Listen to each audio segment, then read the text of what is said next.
Halo semuanya, kembali lagi bersama gua Adi. Kali ini gue pingin bahas lagi Bitcoin per tanggal 23 Agustus 2025 ya. Jadi hari ini tuh hari Sabtu, kita udah uh, ngelewatin Jackson Hole semalam. Jadi hasilnya lumayan positif terhadap risk on asset ya. Jadi kalau kita lihat itu Jerome Powell itu cenderung dovish ya dari statementnya, karena dia itu lebih uh, mempertimbangkan ke data ketenaga kerjaan ya. Jadi dia tuh lebih melihat data NFP ya. Terus juga dia melihat tuh kayak inflasi yang terjadi karena tarif tuh cuma sementara aja gitu, nggak akan berlangsung panjang. Jadi ini tuh dinilai sama pelaku pasar tuh sebagai suatu statement yang dovish gitu kan. Jadi ini juga yang ngebuat dolar indeks tuh jadi rontok parah kalau kita lihat ya. Jadi setelah kita mantul dari Fibo 78 ini, order block ini, dia itu sempat naik, cuman dia dibanting karena Jackson Hole ini ya. Terus juga kalau kita lihat kan kemarin kita sempat bahas ya soal new moon full moon ya. Jadi entah kenapa ini tuh bener-bener ini ya, bener-bener kejadian gitu tanggal 23 new moon hari ini gitu. Jadi emang kalau new moon itu kadang-kadang psikologi di market itu bisa reversal gitu kan. Ya kan awal mulanya. Jadi yang awal bearish jadi bullish gitu kan. Jadi kalau kita lihat full moon itu tanggal 8 September ya. Kalau kita lihat tanggal 8 September itu mungkin bisa jadi puncaknya kripto. Kenapa? Karena data ini.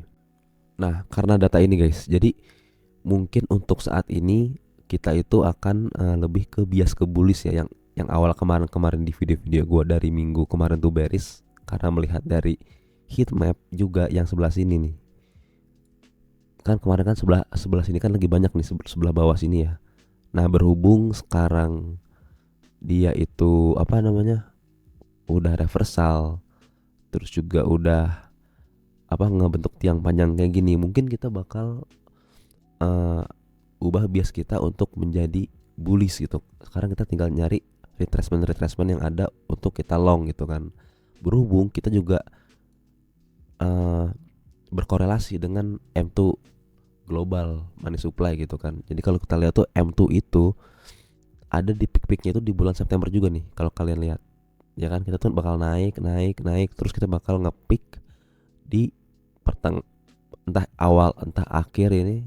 Kayaknya ini awal ya, awal-awal menuju pertengahan. Ini bakal peak lalu dia turun.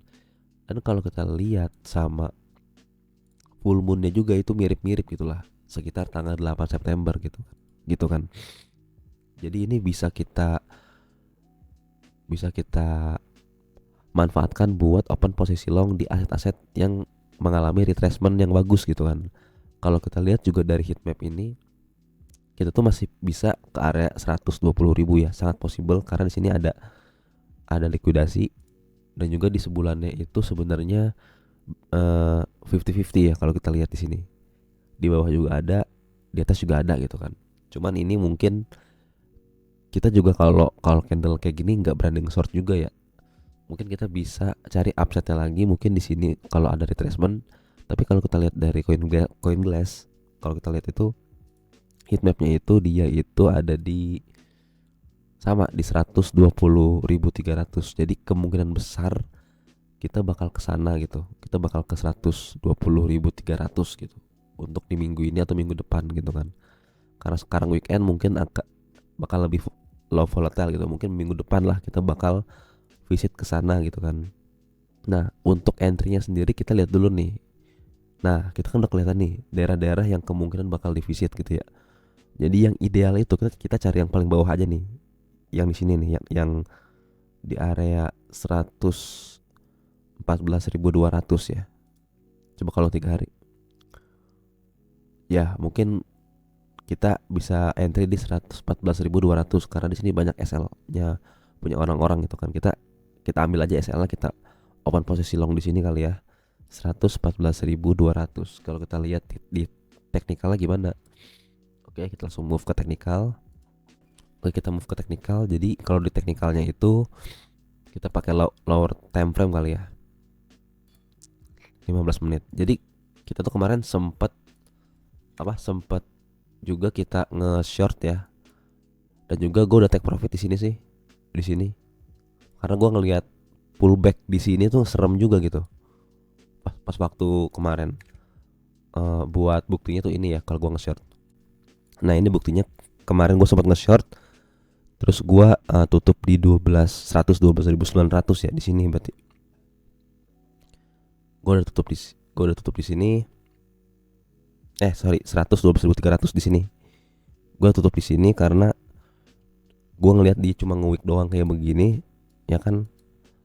Nah, akhirnya dia langsung rebound pas Jerome Powell ngomong. Jadi gue cuma dapat 1 R doang gitu kan. Nah, jadi kalau kita lihat itu mungkin kita bisa manfaatkan retracementnya di area 114.200 ya. Jadi kalau kita pakai time frame yang kecil itu berarti dia itu ada di daerah sini ya. 114.200. Nah, daerah sini.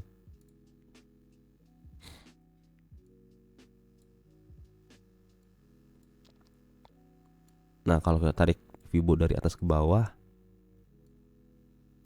terus kita nyalain 0,5. Nah, berarti ini tuh ada di antara Fibo 0,5 dan 0,6 ya. Kisaran segitu sih. Ya pokoknya daerah ini tuh bagus buat entry sih kalau menurut gua. Nah, daerah sini. Sekalian dia ngisi fair value gap ya. Kalau pengen aman sebenarnya kita bisa entry di bawah sini sebenarnya. Di sini. Cuman potensi nggak dapetnya tinggi juga sebenarnya. Ya karena di bawah sini udah sepi juga heat mapnya gitu kan. Ya lebih ideal sih daerah sini sebenarnya. Tapi SL-nya agak panjang ya kalau di sini ya, berarti kurang lebih mungkin kalau gue pribadi sih gue buat dua kloter ya. Mungkin gue bakal buat kayak begini. Satu di sini dengan target 120.000 ya. Ini gue pengen nge-swing rencananya gitu. Di sini sama satu lagi mungkin gue bakal pasang di bawah sini sih. Nah jadi risknya bakal gue pecah gitu. Jadi misalnya kalau gue 1R mungkin di sini 0,4, di sini lagi 0,6 gitu. Jadi meskipun dia pecah tapi tetap sama risikonya gitu. Nah ini kalau menurut gue pribadi, jadi jangan ditiru ya. Jangan kalian langsung open long di daerah gue persis. Ini cuma buat masukan aja gitu. Ya karena di sini juga kalau kita lihat tuh ada secercah order block juga ya di sini. Meskipun kecil ya. Jadi semuanya itu sangat mendukung buat bullish ya. Selain dari DXY, dari USDT dominance juga dia bearish kalau kita lihat. Nih, dia berhasil reject dari trendline atasnya ya. Dia tuh reject sangat keras sekali. Kita lihat di sini. Nah, jadi ini potensi buat kita buat naik bullish ke atas gitu kan. Buat ya mungkin untuk mencari titik tertinggi di cycle kali ini gitu kan. Ya, mungkin itu aja update Bitcoin di hari ini di tanggal 23 ini. So far kita sudah reversal confirm ya. Dari BlackRock juga ada inflow dari ETF. Dari DXY turun. Dari USDT dominance juga turun. Terus juga apalagi? Ini juga kita udah new moon gitu kan. Oke, kita harus waspada di tanggal 8 September ya. Oke, mungkin gitu aja video dari gua. Makasih udah nonton, jangan lupa di subscribe sama di like ya. Oke, makasih guys yang udah nonton. See you guys on the next video. Dadah.